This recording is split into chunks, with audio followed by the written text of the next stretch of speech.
Hi, welcome to HowtoDandD. My name is Fred Wheeler and today I want to talk about Dungeons and Dragons. And today's topic, as it happens, is one of those player guides. I don't do a lot of player guides, but if I have actually played the adventure, I will do a player guide. This is a player's guide to Storm King's Thunder. And yes, as it happens, like many of the things that I do, this is based on my personal experience as a player and on the experience of the players that I played with. I was not dungeon mastering, I was a player in this adventure. So it's from that perspective, this is not a dungeon master guide. So that means if you're a player playing in the adventure, you can stick around because guess what, as all player guides, I tend to make sure there are no spoilers for the players.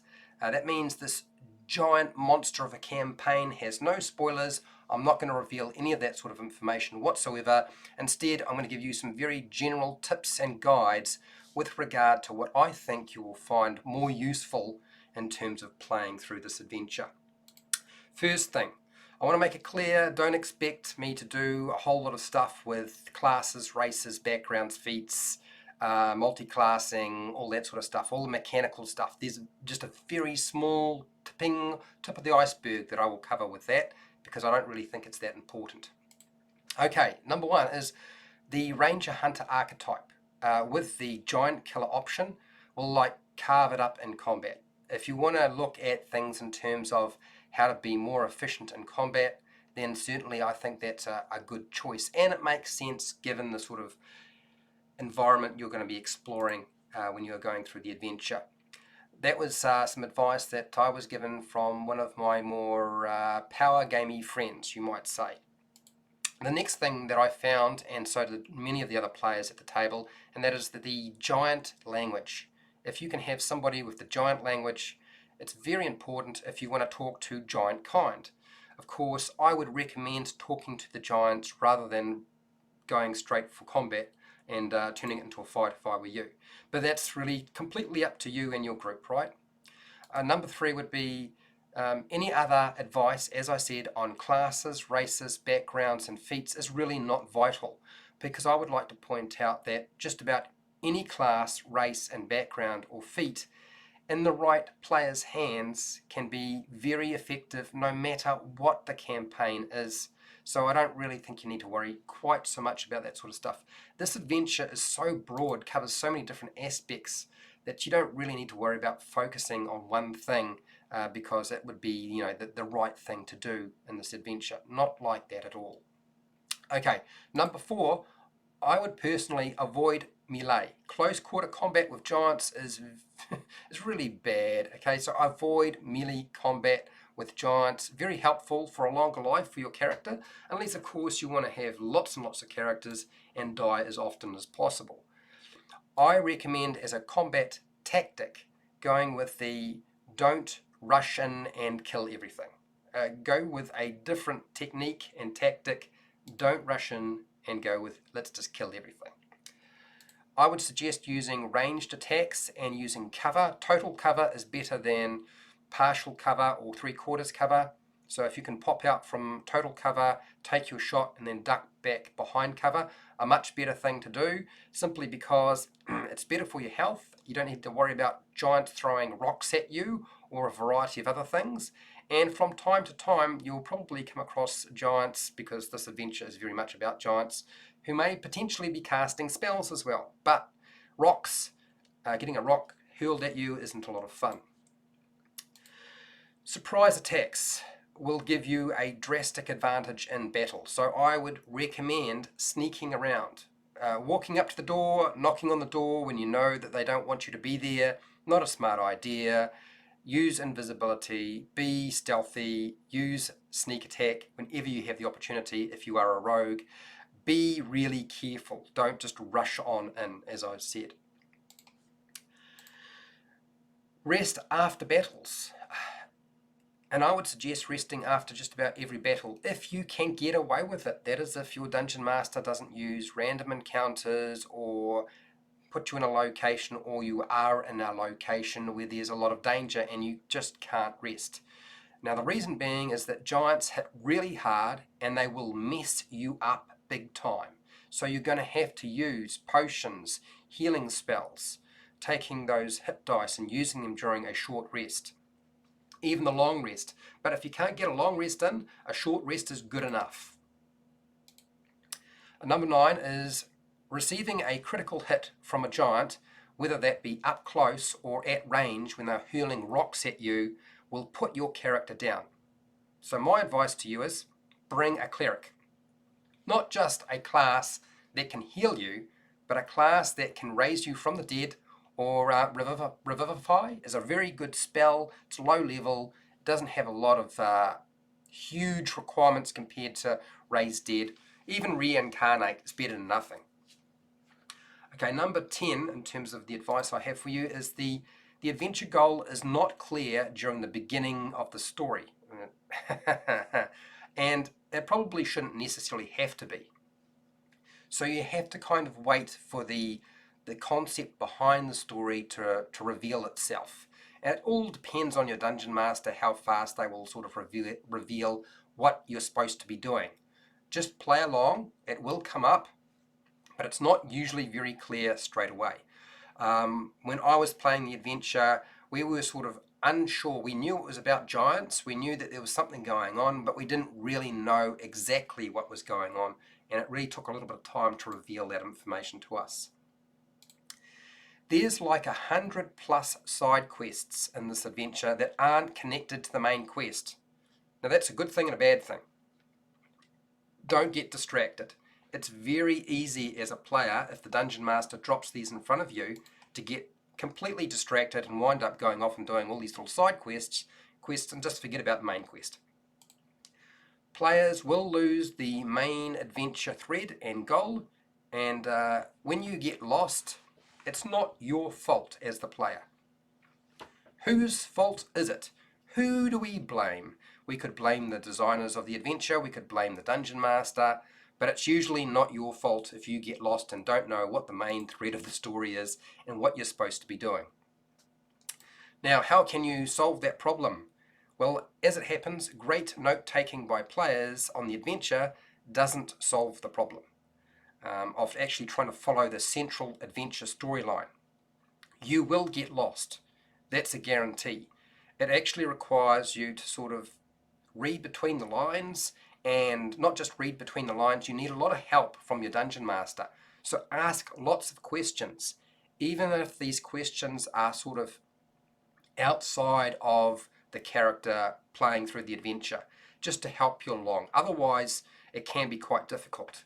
I mean, some dungeon masters are really good at highlighting what the main quest is and what you're trying to do and achieve, but there's a couple of different steps along that way, and you won't necessarily know what they are. You don't have to complete absolutely everything to finish the adventure, okay? This thing is huge. You don't have to finish everything. It's not important to do everything.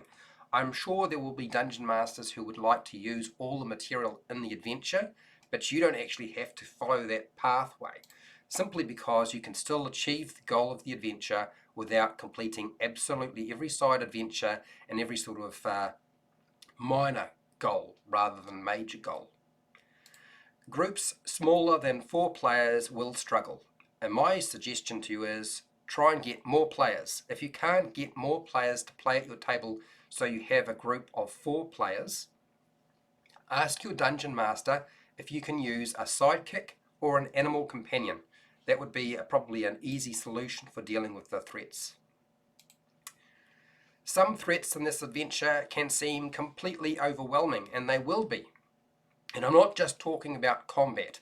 I'm talking about how to problem solve and deal with the environments and the situations that you'll come across. So make sure you plan and problem solve. That will take some time. Be prepared to have to sit down with the group and sort of nut things out sometimes, because that's what is required. You will get sick of giants once you have killed enough of them. I'm sure you've probably played, for those of you who have played in many adventures, sick of goblins. Well, kill enough giants and you'll get sick of them as well. My group, I think after this, did not want to play in another adventure with giants, and we did. And that was a mistake. So my advice to you is don't feel like the next campaign after this needs to have any giants involved whatsoever, because it doesn't work out very well. You will get bored eventually. The adventure is not meant to be a sandbox, but the designers have structured it like that. So it can be a sandbox. It's not necessarily meant to be so. So there's a lot of problems with that. That means you can pretty much go anywhere you like and do anything you want. There's enough material for a dungeon master to do that, provided they have it prepared or they can actually find what they need within the adventure book. Here's the problem. Sandbox adventures are great if that's sort of the focus, but this adventure has a focus, and I'm not going to tell you what it is, but that sort of detracts. I think that's probably one of the biggest hassles when you're presented with an adventure. It's not necessarily supposed to be a broad-ranging adventure where you can go anywhere you like, but it can be. So that's sort of a bit of a problem if you ask me. So don't beat up on the Dungeon Master if they get a little bit sidetracked, because it's hard not to get sidetracked for them. Number 19, teamwork is for clever people. So cooperate with each other. Don't work against each other. You got enough to deal with when you're dealing with somebody who is like 15 foot, 20 foot tall. Giants are huge size. You're probably going to be small size or medium size, which means they can really mess you up. They can crush you. They can move faster than you.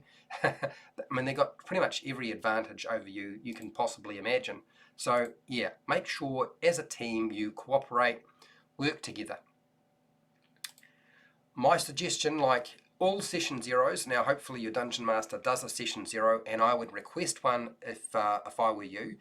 Create your characters together so they work as a team, and make sure they have interlinking relationships. Now what my group did is we all decided we were coming from the same village, and that actually helped quite a lot to make sure that our goals and our perspective within the adventure was all the same. Now, it doesn't necessarily have to be like that, but you have to build in connections to have a team. If you don't do that sort of thing, it's very hard to have a team.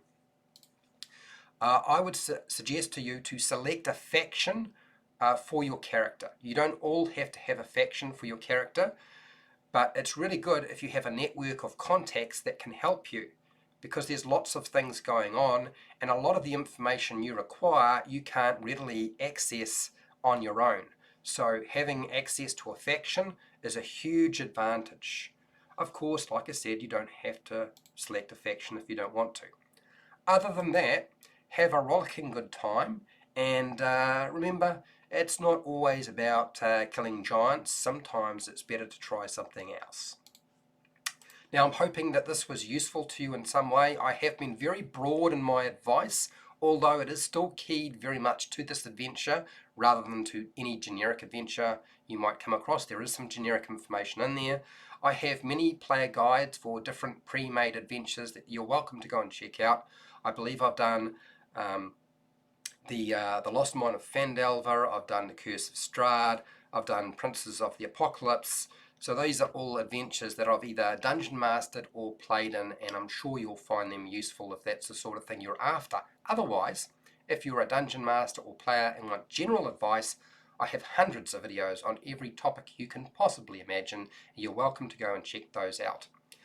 Now, if you want to support the channel, you can do that. Now, how do you do that? Patreon. I have a Patreon page. You get access to the live stream videos and my notes if you want them, that is. I also have a affiliate link to Amazon and the book depository, so if you buy stuff online you can buy through those links and I get a small commission, pay no extra. I also have a merchandise shelf underneath all of my videos if you want merch, and you can just keep watching my videos, another way of just supporting me because I have ads running through my videos. Make sure to share, like and subscribe, hit the bell button to be notified when I go live, which I do a lot, and when I publish new videos. And hey, till next time, keep rolling those 20s.